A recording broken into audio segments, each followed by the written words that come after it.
Time dilation explains why two working clocks will report different times after different accelerations. For example, ISS astronauts return from missions having aged slightly less than they would have been if they had remained on Earth, and GPS satellites work because they adjust for similar bending of spacetime to coordinate with systems on Earth.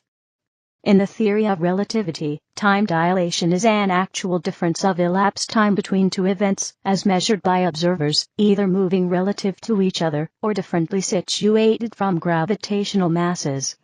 An accurate clock at rest with respect to one observer may be measured to cut a different rate when compared to a second observer's own equally accurate clocks.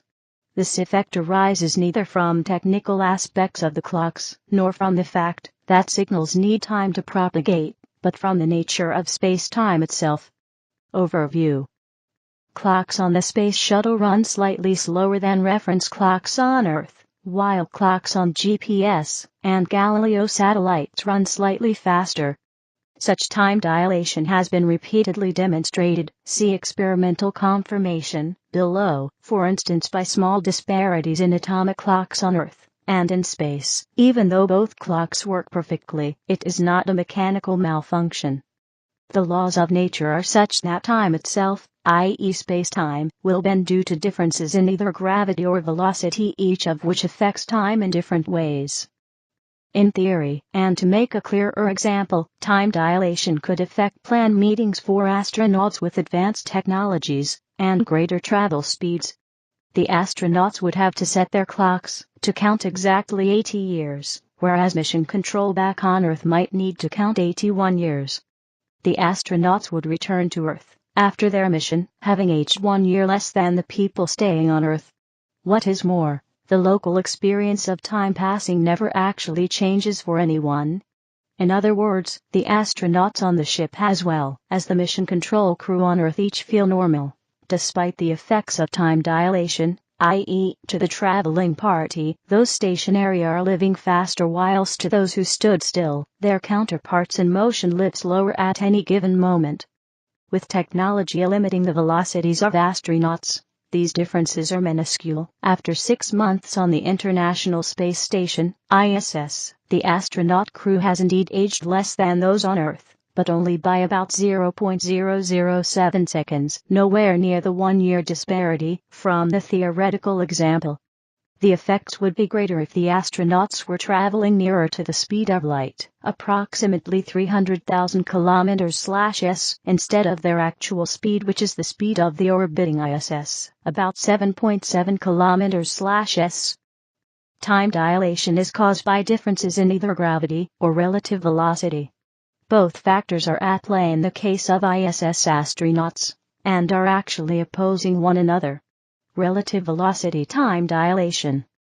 When two observers are in relative uniform motion, and uninfluenced by any gravitational mass, the point of view of each will be that the other's moving clock is ticking at a slower rate than the local clock. The faster the relative velocity, the greater the magnitude of time dilation. This case is sometimes called special relativistic time dilation. For instance, two rocket ships, A and B, speeding past one another in space would experience time dilation. If they somehow had a clear view into each other's ships, each crew would see the other's clocks and movement as going more slowly. That is, inside the frame of reference of ship A, everything is moving normally, but everything over on ship B appears to be moving more slowly, and vice versa. From a local perspective, time registered by clocks that are at rest with respect to the local frame of reference and far from any gravitational mass always appears to pass at the same rate. In other words, if a new ship C, travels alongside ship A, it is at rest relative to ship A. From the point of view of ship A, new ship C's time would appear normal too.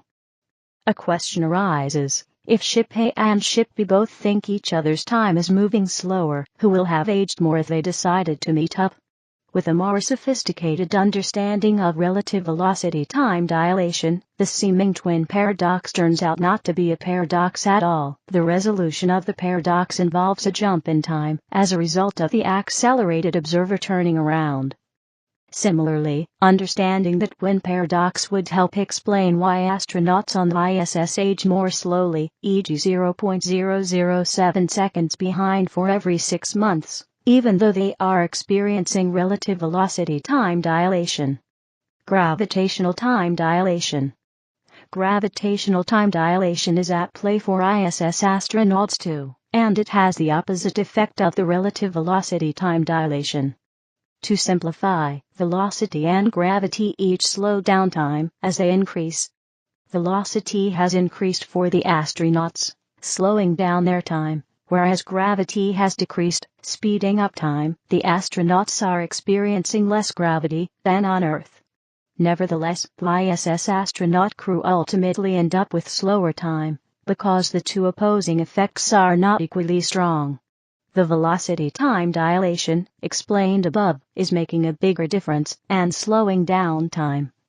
The time speeding up effects of low gravity would not cancel out these time slowing down effects of velocity unless the ISS orbited much farther from Earth.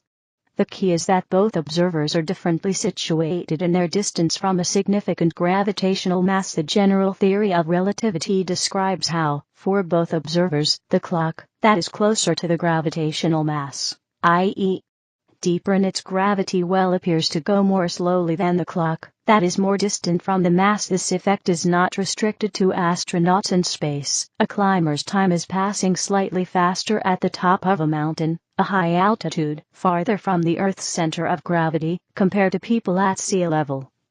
As with all time dilation, the local experience of time is normal. Nobody notices a difference within their own frame of reference. In the situations of velocity time dilation, both observers saw the other as moving slower, a reciprocal effect. Now, with gravitational time dilation, both observers, those at sea level versus the climber, agree that the clock nearer the mass slower in rate, and they agree on the ratio of the difference. Time dilation from gravity is therefore not reciprocal. That is, the climber sees the sea level clocks as moving more slowly, and those living at sea level see the climber's clock as moving faster. Time dilation, special versus general theories of relativity. In Albert Einstein's theories of relativity, time dilation in these two circumstances can be summarized. In special relativity, or, hypothetically far from all gravitational mass, clocks that are moving with respect to an inertial system of observation are measured to be running more slowly. This effect is described precisely by the Lorentz transformation. In general relativity, clocks at lower potentials in a gravitational field, such as in closer proximity to a planet, are found to be running more slowly. The articles on gravitational time dilation and gravitational redshift give a more detailed discussion. Special and general relativistic effects can combine, as seen with ISS astronauts. In special relativity, the time dilation effect is reciprocal, as observed from the point of view of either of two clocks which are in motion with respect to each other. It will be the other clock that is time dilated. This presumes that the relative motion of both parties is uniform, that is, they do not accelerate with respect to one another during the course of the observations.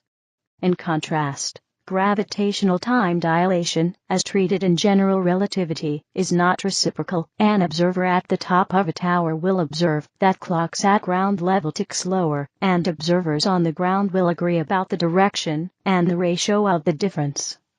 There is still some disagreement in a sense, because all the observers believe their own local clocks are correct, but the direction and ratio of gravitational time dilation is agreed by all observers, independent of their altitude. Simple inference of time dilation due to relative velocity. Observer at rest measures time to L/c. Observer moving parallel relative to setup measures longer path, and thus, with same speed of light c, measures longer time to d/c greater than to L/c. A. Location of bottom mirror, when signal is generated at time t equals 0. B. Location of top mirror, when signal gets reflected at time t equals d/c. C. Location of bottom mirror, when signal hits bottom at time t equals 2d/c. Time dilation can be inferred from the observed fact of the constancy of the speed of light in all reference frames. This constancy of the speed of light means, counter to intuition, that speeds of material objects and light are not additive. It is not possible to make the speed of light appear greater by approaching at speed towards the material source that is emitting light. It is not possible to make the speed of light appear less by receding from the source at speed. From one point of view, it is the implications of this unexpected constancy that take away from constancies expected elsewhere. Consider a simple clock consisting of two mirrors A and B, between which a light pulse is bouncing. The separation of the mirrors is L, and the clock ticks once each time the light pulse hits a given mirror. In the frame where the clock is at rest, diagram at right, the light pulse traces out a path of length 2L, and the period of the clock is 2L divided by the speed of light. From the frame of reference of the moving observer traveling at the speed v relative to the rest frame of the clock, diagram at lower right, the light pulse traces out a longer, angled path. The second postulate of special relativity states that the speed of light is constant in all frames, which implies a lengthening of the period of this clock from the moving observer's perspective. That is to say, in a frame moving relative to the clock appears to be running more slowly. Straightforward application of the Pythagorean theorem leads to the well-known prediction of special relativity. The total time for the light pulse to trace its path is given by the length of the half-path can be calculated as a function of known quantities as substituting d from this equation into the previous and solving for t gives and us with the definition of t, which expresses the fact that for the moving observer the period of the clock is longer than in the frame of the clock itself, due to relative velocity symmetric between observers. Minkowski diagram. Time uv of a clock in s is shorter compared to x in s, and time uw of a clock in s is shorter compared to x in s. Clock C in relative motion between two synchronized clocks A and BC meets A at D, and B at F. Twin paradox. One twin has to change frames, leading to different proper times in the twin's world lines. Common sense would dictate that, if time passage has slowed for a moving object, the moving object would observe the external world to be correspondingly sped up. Counterintuitively, special relativity predicts the opposite. A similar oddity occurs in everyday life. If Sam sees Abigail at a distance, she appears small to him, and at the same time Sam appears small to Abigail. Being very familiar with the effects of perspective, we see no mystery or a hint of a paradox in this situation. One is accustomed to the notion of relativity with respect to distance. The distance from Los Angeles to New York is by convention the same as the distance from New York to Los Angeles. On the other hand, when speeds are considered, one thinks of an object as actually moving, overlooking that this motion is always relative to something else, to the stars, the ground, or to oneself. If one object is moving with respect to another, the latter is moving with respect to the former and with equal relative speed. In the special theory of relativity, a moving clock is found to be ticking slowly with respect to the observer's clock. If Sam and Abigail are on different trains in near light speed relative motion, Sam measures, by all methods of measurement, clocks on Abigail's train to be running slowly, and similarly, Abigail measures clocks on Sam's train to be running slowly. Note that in all such attempts to establish synchronization within the reference system, the question of whether something happening at one location is in fact happening simultaneously with something happening elsewhere is of key importance. Calculations are ultimately based on determining which events are simultaneous. Furthermore, establishing simultaneity of events separated in space necessarily requires transmission of information between locations, which by itself is an indication that the speed of light will enter the determination of simultaneity. It is a natural and legitimate question to ask how, in detail, special relativity can be self-consistent if clock C is time-dilated with respect to clock B, and clock B is also time-dilated with respect to clock C. It is by challenging the assumptions built into the common notion of simultaneity that logical consistency can be restored. Simultaneity is a relationship between an observer in a particular frame of reference and a set of events. By analogy, left and right are accepted to vary with the position of the observer, because they apply to a relationship. In a similar vein, Plato explained that up and down describe a relationship to the earth, and one would not fall off at the antipodes. In relativity, temporal coordinate systems are set up using a procedure for synchronizing clocks. It is now usually called the Poincare-Einstein synchronization procedure. An observer with a clock sends a light signal out at time t1 according to his clock. At a distant event, that light signal is reflected back and arrives back at the observer at time t2 according to his clock. Since the light travels the same path at the same rate going both out and back for the observer in this scenario, the coordinate time of the event of the light signal being reflected for the observer Te is Te equals T1 plus T2/2. In this way, a single observer's clock can be used to define temporal coordinates which are good anywhere in the universe. However, since those clocks are in motion in all other inertial frames, these clock indications are thus not synchronous in those frames, which is the basis of relativity of simultaneity. Because the pairs of putatively simultaneous moments are identified differently by different observers, each can treat the other clock as being the slow one without relativity being self-contradictory. Symmetric time dilation occurs with respect to coordinate systems set up in this manner. It is an effect where another clock is measured to run more slowly than one's own clock. Observers do not consider their own clock time to be affected, but may find that it is observed to be affected in another coordinate system. Proper time and Minkowski diagram. This symmetry can be demonstrated in a Minkowski diagram, second image, on the right. Clock C resting in inertial frame S meets clock A at D and clock B at F, both resting in S. All three clocks simultaneously starts at tick in S. The world line of A is the CT axis, the world line of B intersecting F is parallel to the CT axis, and the world line of C is the CT axis. All events simultaneous with D and S are on the x-axis, and S on the x-axis. The proper time between two events is indicated by a clock present at both events. It is invariant, i.e., in all inertial frames it is agreed that this time is indicated by that clock. Interval df is therefore the proper time of clock C, and is shorter with respect to the coordinate time zf equals dg of clocks B and A in S. Conversely, also proper time ef of B is shorter with respect to time, if in S. Because event T was measured in S already at time I due to relativity of simultaneity, long before C started to tick. From that it can be seen that the proper time between two events indicated by an unaccelerated clock present at both events, compared with the synchronized coordinate time measured in all other inertial frames, is always the minimal time interval between those events. However, the interval between two events can also correspond to the proper time of accelerated clocks present at both events.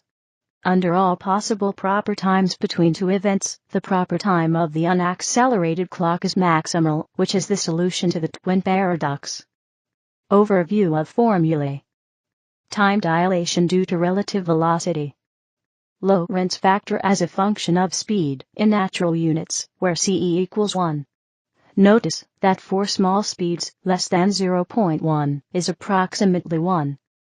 The formula for determining time dilation in special relativity is where t is the time interval between two colloquial events, i.e. happening at the same place, for an observer in some inertial frame, e.g. ticks on his clock. This is known as the proper time. T is the time interval between those same events, as measured by another observer, inertially moving with velocity v with respect to the former observer. V is the relative velocity between the observer and the moving clock. C is the speed of light. And the Lorentz factor, conventionally denoted by the Greek letter gamma, or, is. Thus the duration of the clock cycle of a moving clock is found to be increased. It is measured to be running slow.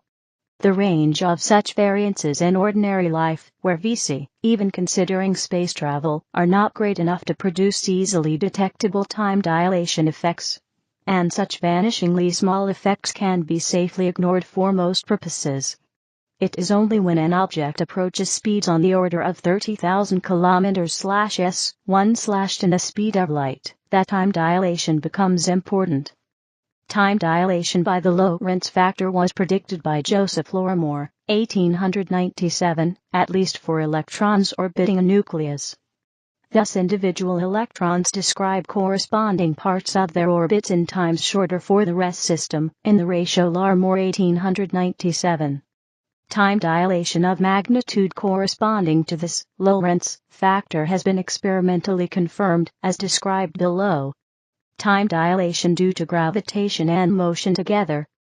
Daily time dilation, gain, or loss, if negative, in microseconds as a function of circular orbit radius r equals rs/re, where rs is satellite orbit radius and re is the equatorial Earth radius. At R1.49701 there is no time dilation. Here the effects of motion and reduced gravity cancel. As astronauts fly below, whereas GPS and geostationary satellites fly above. High accuracy timekeeping, low Earth orbit satellite tracking, and pulsar timing are applications that require the consideration of the combined effects of mass and motion in producing time dilation. Practical examples include the International Atomic Time Standard and its relationship with the barocentric coordinate time standard used for interplanetary objects. Relativistic time dilation effects for the solar system and the Earth can be modeled very precisely by the Schwarzschild solution to the Einstein field equations. In the Schwarzschild metric, the interval dt is given by where dte is a small increment of proper time te, an interval that could be recorded on an atomic clock. dtc is a small increment in the coordinate tc, coordinate time. dx, dy, and dz are small increments in the three coordinates x, y, z of the clock's position, and gmi/ri represents the sum of the Newtonian gravitational potentials due to the masses in the neighborhood, based on their distances or I from the clock. The sum gmi/ri includes any tidal potentials, and is represented as U, using the positive astronomical sign convention for gravitational potentials. The coordinate velocity of the clock is given by the coordinate time tc is the time that would be read on a hypothetical coordinate clock situated infinitely far from all gravitational masses, u equals 0, and stationary in the system of coordinates, v equals 0. The exact relation between the rate of proper time and the rate of coordinate time for a clock with the radial component of velocity is where v vertical bar is the radial velocity, and U equals gmi/ri is the Newtonian potential, equivalent to half of the escape velocity squared. The above equation is exact under the assumptions of the Schwarzschild solution. Experimental confirmation. See also, tests of special relativity. Time dilation has been tested a number of times. The routine work carried on in particle accelerators since the 1950s, such as those at CERN, is a continuously running test of the time dilation of special relativity. The specific experiments include velocity time dilation tests. Ives and Stilwell, 1938-1941. The stated purpose of these experiments was to verify the time dilation effect predicted by Larmor-Lorentz ether theory, due to motion through the ether, using Einstein's suggestion that Doppler effect in canal rays would provide a suitable experiment. These experiments measure the Doppler shift of the radiation emitted from cathode rays when viewed from directly in front and from directly behind. The high and low frequencies detected were not the classically predicted values. The high and low frequencies of the radiation from the moving sources were measured as deduced by Einstein, 1905, from the Lorentz transformation, when the source is running slow by the Lorentz factor. Rossi and al., 1941, compared the population of cosmic ray-produced muons at the top of a mountain to that observed at sea level. Although the travel time for the muons from the top of the mountain to the base is several muon half-lives, the muon sample at the base was only moderately reduced. This is explained by the time dilation attributed to their high speed relative to the experimenters. That is to say, the muons were decaying about 10 times slower than if they were at rest with respect to the experimenters. Hasselkamp, Mondry, and Sharman, 1979, measured the Doppler shift from a source moving at right angles to the line of sight, the transverse Doppler shift. The most general relationship between frequencies of the radiation from the moving sources is given by, as deduced by Einstein, 1905. 4 equals 90, cos equals 0. This reduces to detected equals rest. Thus there is no transverse Doppler shift, and the lower frequency of the moving source can be attributed to the time dilation effect alone. In 2010, time dilation was observed at speeds of less than 10 meters per second using optical atomic clocks connected by 75 meters of optical fiber. Gravitational time dilation tests. In 1959, Robert Pound and Glenn A. Rebka measured the very slight gravitational redshift in the frequency of light emitted at a lower height, where Earth's gravitational field is relatively more intense.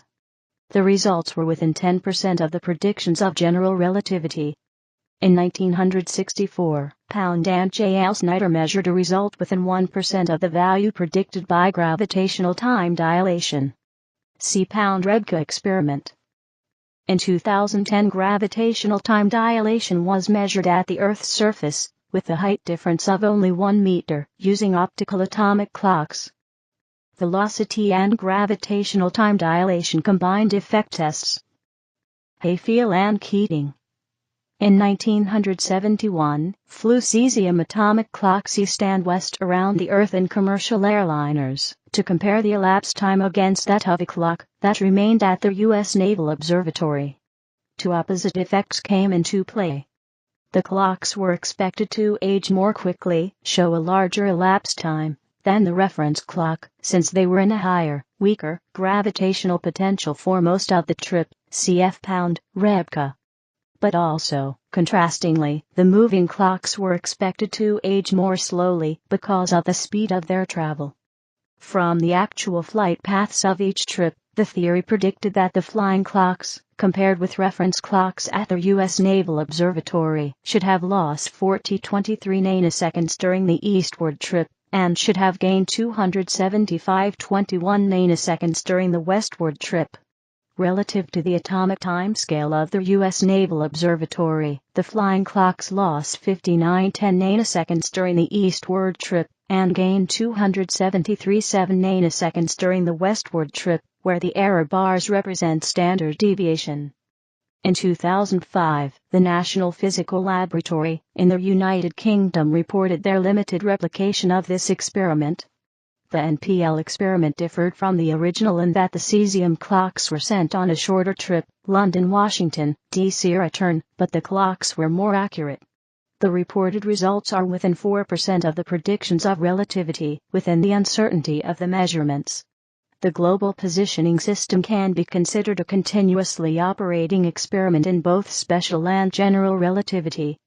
The in-orbit clocks are corrected for both special and general relativistic time dilation effects, as described above, so that, as observed from the Earth's surface, they run at the same rate as clocks on the surface of the Earth. Muon Lifetime. A comparison of muon lifetimes at different speeds is possible. In the laboratory, slow muons are produced, and in the atmosphere very fast-moving muons are introduced by cosmic rays. Taking the muon lifetime at rest as the laboratory value of 2.22s, the lifetime of a cosmic ray-produced muon traveling at 98% of the speed of light is about 5 times longer, in agreement with observations. In this experiment, the clock is the time taken by processes leading to muon decay, and these processes take place in the moving muon at its own clock rate, which is much slower than the laboratory clock. Spaceflight. Time dilation would make it possible for passengers in a fast-moving vehicle to travel further into the future, while aging very little in that their great speed slows down the rate of passage of onboard time. That is, the ship's clock, and according to relativity, any human traveling with it shows less elapsed time than the clocks of observers on Earth. For sufficiently high speeds the effect is dramatic. For example, 1 year of travel might correspond to 10 years at home. Indeed, a constant 1g acceleration would permit humans to travel through the entire known universe in one human lifetime. The space travelers could return to Earth billions of years in the future. A scenario based on this idea was presented in the novel Planet of the Apes by Pierre Boulle. A more likely use of this effect would be to enable humans to travel to nearby stars without spending their entire lives aboard the ship. However, any such application of time dilation during interstellar travel would require the use of some new, advanced method of propulsion. The Orion project has been the only major attempt toward this idea. Current spaceflight technology has fundamental theoretical limits based on the practical problem that an increasing amount of energy is required for propulsion as a craft approaches the speed of light. The likelihood of collision with small space debris and other particulate material is another practical limitation. At the velocities presently attained, however, time dilation is too small to be a factor in space travel. Travel to regions of spacetime where gravitational time dilation is taking place, such as within the gravitational field of a black hole, but outside the event horizon, perhaps on a hyperbolic trajectory exiting the field, could also yield results consistent with present theory. Time dilation at constant acceleration. In special relativity, time dilation is most simply described in circumstances where relative velocity is unchanging. Nevertheless, the Lorentz equations allow one to calculate proper time and movement in space for the simple case of a spaceship whose acceleration, relative to some referent object in uniform, i.e., constant velocity, motion, equals g throughout the period of measurement. Let t be the time in an inertial frame subsequently called the rest frame. Let x be a spatial coordinate, and let the direction of the constant acceleration as well as the spaceship's velocity, relative to the rest frame, be parallel to the x-axis.